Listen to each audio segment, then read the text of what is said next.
This week we're stepping through the World Gate for our second look at Fate of the Gods, and make sure you keep watching as 3 lucky people have the chance to win themselves a RuneScape t-shirt. Ooh. The World Gate was created by Gothics to bring races into this world. So we brought the elves in, the fairies, the druids via this World Gate. At the start of the Fate of the Gods, the World Gate is in the Shadow Realm, which requires Sliske to bring it back into the real world. You've got to think of the World Gate almost as like a television. You can change it to multiple channels, and each of those channels is a different world, and you can travel to that world. But we're only interested in one in particular for Fate of the Gods. In Fate of the Gods, players are going to use the World Gate to travel to the plane of RuneScape, which they know so far as being the homeworld of the Majorat. We saw this as the perfect opportunity to create a new place, a new environment, something that's alien and unique and different from the rest of the game. But it's a lot more significant to the wider narrative of the game, and we're going to be revealing a lot more about RuneScape when players visit. So RuneScape birthed the Majorat, and the Majorat only survived through their strength and their magical powers. So it's important that just being in this world was hugely hazardous. So you're going to find yourself constantly barraged by lots of environmental effects. So you're seeing lightning bolts, lava bombs, all of these poisonous gases, all of these things that make it just a trial to survive in. We took quite a few passes at the level design of RuneScape because we wanted to create it a hostile environment, but one which players wanted to explore. Also, for the look of RuneScape, we've stuck to a very monochrome palette and used colour very sparingly.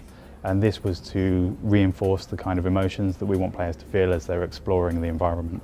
One of the ideas we had for RuneScape was that just being out in the open will damage you, and you're constantly searching out for safe havens just to give you that moment of security.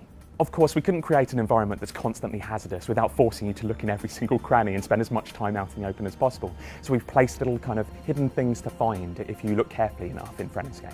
We've dotted things that we've called memoriam crystals around the world. These will be little snippets of lore for players to discover as they explore the environment.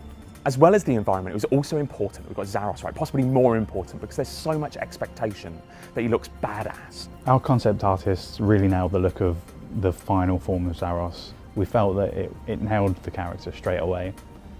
It was like, as soon as everyone saw it, it's like, yes, that is Zaros. All of the designs of Zaros that have come after that have been informed by it. And there have been reasons to give him slightly different looks and narrative reasons to give him a different feel as well. If I were to give any advice before Fate of the Gods comes out next week, it is to get that Majorat Memories box beforehand, and also to immerse yourself in the story. Put on some headphones, listen to the voice acting, and try to take in every single story tidbit that we're putting on offer for you. My advice before playing Fate of the Gods would be to keep an open mind. You haven't met Zaros yet, you don't know what he's like. Give him the opportunity to explain himself first. Now for your chance to win a signed RuneScape Eat, Sleep, Scape, Repeat t-shirt. Somewhere in this week's behind the scenes there's a hidden frame. Find the frame and email runescapevideos@jagex.com telling us what the picture is and where in the video you saw it. We'll be announcing the winners next week, so good luck. Next week we'll also be taking a look at what updates April has in store for us. So like, share and subscribe to stay up to date on all things RuneScape.